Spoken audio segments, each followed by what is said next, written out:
Firoz Sajina issue ആണ് ഇപ്പോൾ trending ആയിട്ട് നിൽക്കുന്നത്. ഫിറോസ് സജിന ആദ്യം ആയിട്ട് ഒരു 2-3 മാസം മുമ്പ് ഈ ഫിറോസ് ഖാൻ എന്ന് പറഞ്ഞ ആൾ ഒരു വീഡിയോ അങ്ങ് ഇടുവാണ്.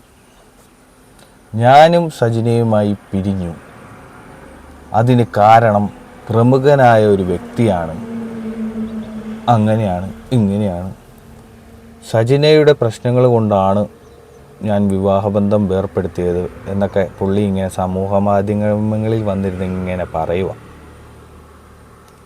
അപ്പം ഞാൻ വിചാരിച്ചു, ഇതെന്താ ഇത്, ഒരു ഭാര്യ ഭർത്താക്കന്മാരായിരുന്ന ഒരാൾ അവർ ഡിവോഴ്സായി, മര്യാദയ്ക്ക് ഡിവോഴ്സായി, എന്തെങ്കിലും പ്രശ്നങ്ങളുണ്ടെങ്കിൽ അവർ നേരിട്ട് പറഞ്ഞു തീർത്താൽ പോരെ. ഇവരിങ്ങനെ സമൂഹ മാധ്യമങ്ങളിൽ വന്നിരുന്ന് പറയേണ്ട എന്തെങ്കിലും കാര്യമുണ്ടോ? അത് കഴിഞ്ഞിട്ട് സജിനയുടെ ഒരു വീഡിയോ വന്നു.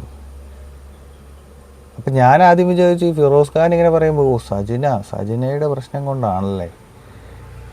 അപ്പോൾ സജിനയുടെ എന്ന് പറഞ്ഞിട്ടുണ്ടെങ്കിൽ 2ാമത്തെ മാരേജാണ്. അറിയാൻ പാടില്ലാത്തവർക്കും അറിയാം, ഈ ഫിറോസ് ഖാനും ഒന്ന് കല്യാണം കഴിച്ച് 2ാമത്തെ കല്യാണമാണ് ഈ സജിന ആദ്യം ഒരു വിവാഹം കഴിച്ചു, 2ാമത്തെ വിവാഹമാണ് ഫിറോസ് ഖാൻ. അപ്പോൾ സജിനയുടെ വീഡിയോ വന്നു കഴിഞ്ഞപ്പോഴാണ് മൊത്തം ട്വിസ്റ്റ്. സജിന പറയുന്നത് എന്താണെന്ന് വെച്ചിട്ടുണ്ടെങ്കിൽ, ഫിറോസ് ഖാൻ കല്യാണത്തിന് ശേഷം കുറച്ച് നാൾ കഴിഞ്ഞപ്പോഴേക്കും ഫിറോസ് ഖാനിന് എന്തോ ഒരു അവിഹിത ബന്ധം ഉണ്ടായിരുന്നു. അത് സജിന കണ്ടുപിടിച്ച് സജിന ഒത്തിരി കരഞ്ഞു, കൈ മുറിച്ചു, അങ്ങനെ ഒത്തിരി സംഭവങ്ങൾ ഉണ്ടായെന്നാണ് പറയുന്നത്. അപ്പോൾ ഈ പുള്ളി ആദ്യം ഒരു കല്യാണം കഴിച്ച്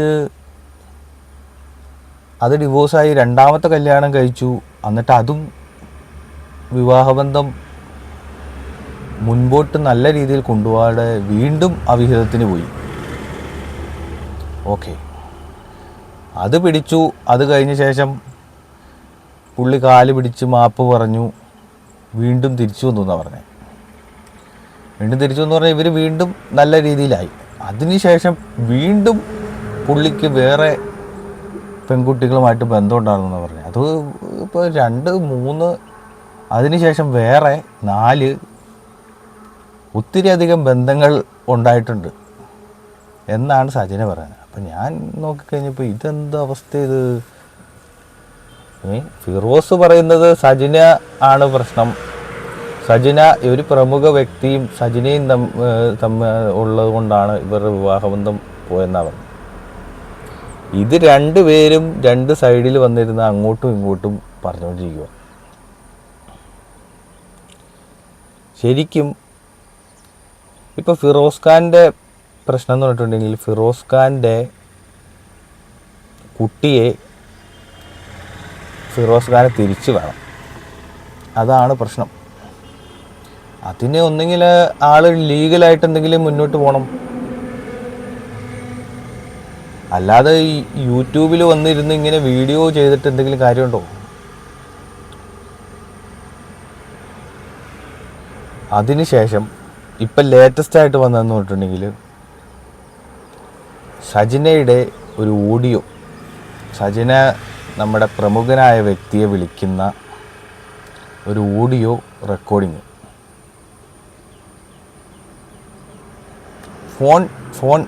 ഫോൺ വിളിക്കുന്ന ഓഡിയോ റെക്കോർഡിങ്, അത് ഫിറോസ് ഖാൻ അങ്ങ് പുറത്ത് വിട്ടു. അത് കേൾക്കുമ്പോൾ വിചാരിക്കും, സജിന പറയുന്ന കാര്യങ്ങളൊക്കെ നോക്കുമ്പോൾ എന്ന് പറഞ്ഞിട്ടുണ്ടെങ്കിൽ എന്തൊക്കെയാണ് സജിന പറയുന്നത്? അങ്ങനെ മൊത്തത്തിൽ പറയുകയാണെങ്കിൽ ഇവർക്ക് 2 പേർക്കും ഒത്തിരി അധികം റിലേഷൻഷിപ്പുകൾ ഉണ്ടായിട്ടുണ്ട്. അതാണ് നമുക്ക് കൂടുതൽ മനസ്സിലാക്കുന്നത്. ഇതിങ്ങനെ വന്നിരുന്ന് ഇങ്ങനെ അങ്ങോട്ടും ഇങ്ങോട്ടും വിളിച്ച് പറഞ്ഞിട്ട് കൂടുതൽ നാണം കെട്ടുകൊണ്ടിരിക്കുകയാണ് ഇവർ. ഇങ്ങനെയുള്ള പ്രശ്നങ്ങളൊക്കെ പുറത്ത് ആരും അറിയാണ്ട് പരിഹരിക്കുന്നതായിരിക്കും നല്ലത്. ഇപ്പോൾ അവസാനം സജിന വീഡിയോ ഇട്ടേക്കുന്നത് എന്താണെന്ന് വെച്ചിട്ടുണ്ടെങ്കിൽ, ഇയാൾക്ക് കുട്ടിയെ വേണമല്ലേ, കുട്ടിയെ ഞാൻ തരില്ല. ഇപ്പം എന്തായി? ഇതൊക്കെ ഭയങ്കര നാണക്കേടാണ്. ഈ ഫിറോസ് ഖാൻ, ഞാൻ ചോദിക്കട്ടെ, ഈ ഫിറോസ് ഖാൻ എന്ത് ഉദ്ദേശത്തിലാണ് ഇങ്ങനെയൊക്കെ ചെയ്യുന്നത്? ഇപ്പോൾ ഫിറോസ് ഖാനിന് ഇമേജ് വല്ലതും ഉണ്ടോ? സജിനയുടെ ഇമേജും പോയി, ഫിറോസ് ഖാൻ്റെ ഇമേജും പോയി. ഈ പ്രശ്നമൊക്കെ തുടങ്ങുന്നത് പുള്ളിയാണ്, ഫിറോസ് ഖാനാണ്. പുള്ളിക്ക് എന്തെങ്കിലും പ്രശ്നമുണ്ട്, കുട്ടിയെ കിട്ടണമെന്നുണ്ടെങ്കിൽ ലീഗലായിട്ട് പുള്ളിക്ക് മുന്നോട്ട് പോയ പോരെ. അപ്പോൾ വേറൊരു കാര്യമുണ്ട്. ഇപ്പം എന്ന് പറഞ്ഞിട്ടുണ്ടെങ്കിൽ ഫിറോസ് ഖാൻ വീഡിയോ ചെയ്യുന്നുണ്ട്. അതുപോലെ സജിനയും യൂട്യൂബിൽ ചാനലൊക്കെ തുടങ്ങി വീഡിയോ ചെയ്യുക. ഫിറോസ് ഖാനും ചെയ്യുന്നുണ്ട്.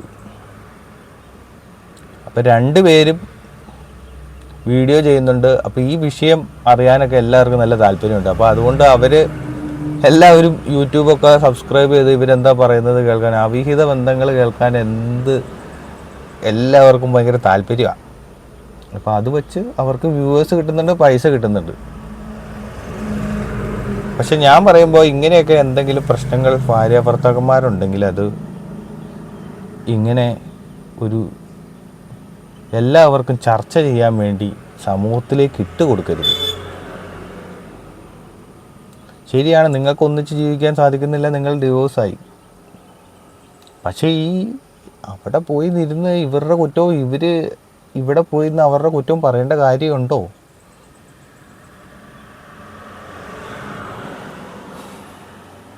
അങ്ങനെയൊക്കെയാണ് പ്രശ്നങ്ങൾ. പക്ഷെ നമ്മൾ ഇതൊക്കെ കേൾക്കുമ്പോഴാണ് നമ്മൾ ശരിക്കും പറഞ്ഞു കഴിഞ്ഞാൽ ഈ സെലിബ്രിറ്റികളുടെയൊക്കെ ജീവിതം ഇങ്ങനെയാണോ?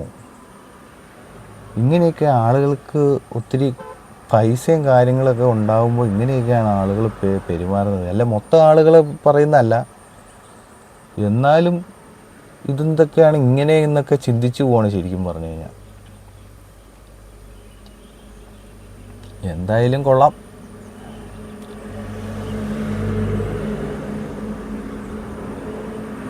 ഇവരുടെ പ്രശ്നം ഒരു മാന്യമായ രീതിയിൽ പരിഹരിക്കപ്പെടട്ടെ എന്ന് ഞാൻ ആഗ്രഹിക്കുന്നു. അപ്പോൾ ഓക്കെ.